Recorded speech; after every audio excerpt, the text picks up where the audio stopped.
So the future of Ontario's food terminal, it has been a hot topic for quite some time. You may remember back in May, we did a BT investigation about what the future may look like. Farmers and growers expressing some concern. Meanwhile, the provincial government has been looking into all the potential options for that current location, and it'll have a number of implications as well. So joining me now to talk about this is the Minister of Agriculture, Ernie Hardeman. Thank you so much for coming in this morning. It's great to be here. So we did this story back in May, and at that point, there was a review, done an external review to say, do we sell the land? Do we potentially revitalize, modernize what it currently looks like? Because it's been there for some time.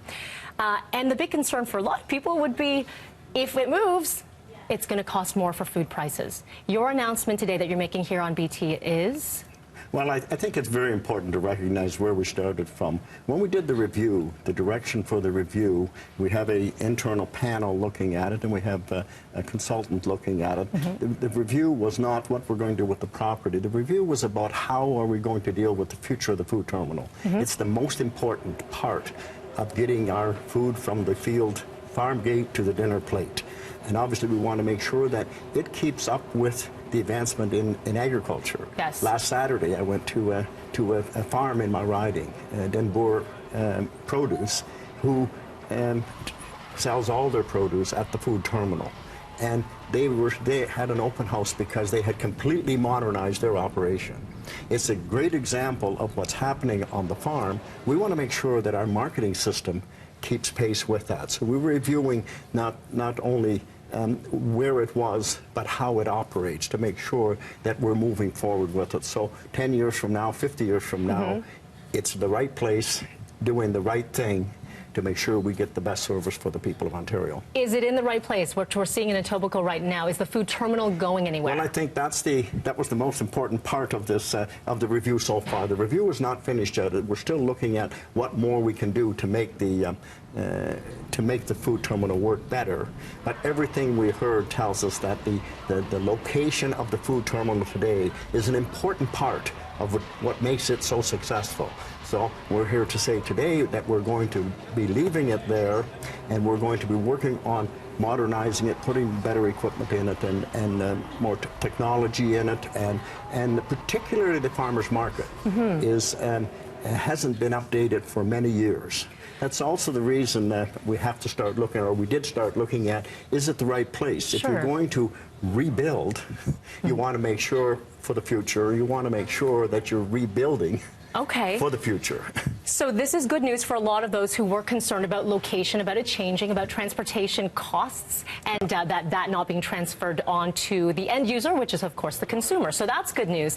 What does the long-term future look like then? You talked about modernization, some of the technical things. What do you foresee? What is the goal? Well, I think that really how we're going to develop it is in the hands of a very capable board of directors for the food terminal. The study that we were doing was to make sure that whatever we did was going to be for the future. And when we started that, and as you mentioned, the concern about moving was pretty strong in the area where it's presently located, not just by the people who live there, the people who work there, but all the consumers who the restaurants and the grocery stores who need that terminal close at hand.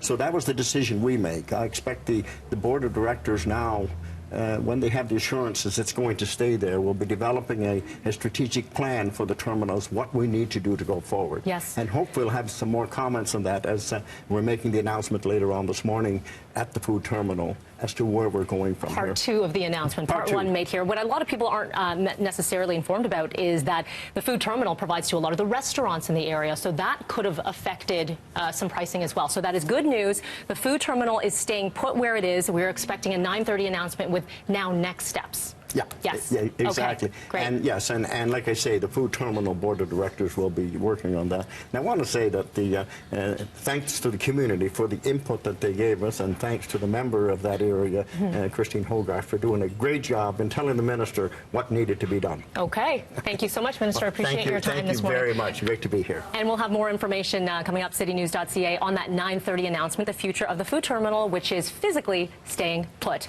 Physically in the air. We're going over to the chopper. Jordan with traffic.